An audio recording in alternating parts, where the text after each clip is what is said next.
this is the helmet of salvation.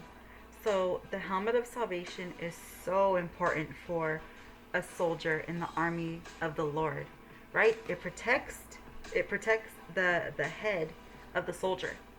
And that is where our mind and spirit are, right? And so salvation comes from Jesus, and it is the protection uh, until we are with him. And so if I didn't, let's see what happens if I didn't have my armor on. So let me take this off. Okay, let me take this off.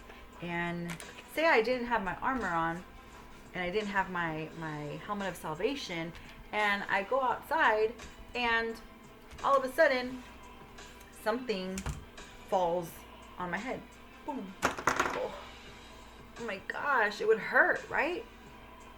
The enemy attacks our mind. And so if we don't have our helmet, if we don't have our helmet on, then anything can come at us.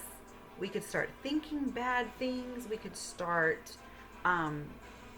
thinking that we are not saved. We can start thinking that Jesus is not real. But if we had this piece of armor, right? If we had this piece of armor on, we could protect our head.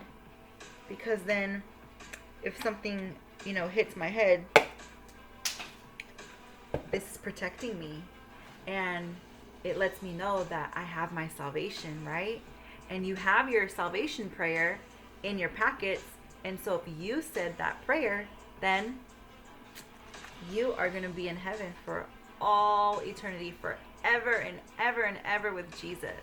And so just remember that the helmet of salvation protects our mind, so that if lies come from other people or from things that we think of, we have to know God's voice. And God's voice is positive. God's voice is true. God's voice is something that is good. Now, anything opposite of that, if it's negative, if it's bad, then we know that that is not God's voice. That's why we need our armor, right? We need this piece of armor. We need it to protect our whole mind. Okay? So just remember the helmet of salvation. It's important that a soldier has this. Okay?